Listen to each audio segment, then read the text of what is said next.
Est-ce que vous savez que le sildenafil, qu'on connaît plutôt sous le nom de Viagra, a d'abord été développé pour lutter contre les angines de poitrine et l'hypertension, et que son usage qu'on connaît si bien aujourd'hui était alors considéré comme un effet secondaire?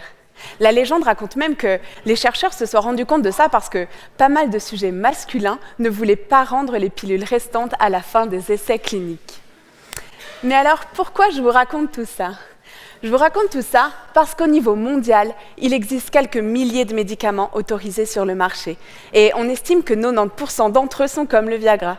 Oui, 90% des médicaments ont potentiellement un usage autre que celui pour lequel ils ont été développés. Et ça a un très fort potentiel pour la recherche de nouveaux traitements, en particulier contre le cancer, car trouver des nouveaux médicaments, c'est très difficile. Seulement 5% des nouveaux médicaments testés chez les humains seront finalement approuvés comme traitement chez les patients, principalement à cause des effets secondaires indésirables. En plus de ça, ce qu'il faut savoir, c'est que les différentes phases cliniques durent en moyenne 13 ans et coûtent 1,8 milliard de dollars. Donc au final, c'est long, c'est cher et c'est pas forcément très efficace. Alors, je dis pas qu'il faut qu'on arrête de chercher des nouveaux médicaments, loin de là.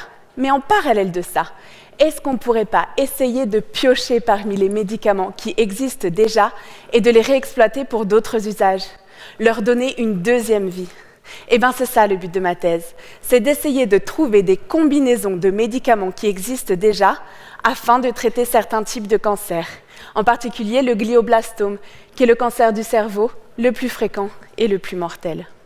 Réexploiter des médicaments, ça a plusieurs avantages. On connaît très bien la chimie de la molécule et on sait que les effets secondaires sont acceptables.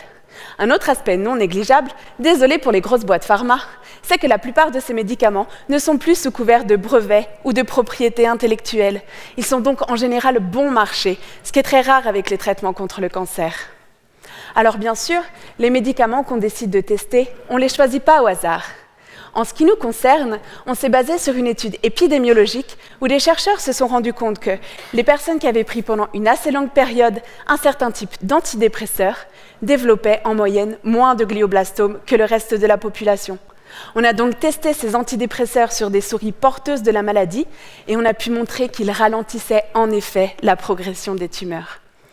Afin d'améliorer ce nouveau traitement plutôt inattendu, on a sélectionné d'autres médicaments candidats et on s'est concocté un vrai cocktail anti-glioblastome.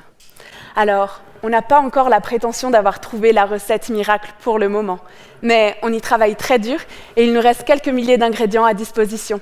Merci.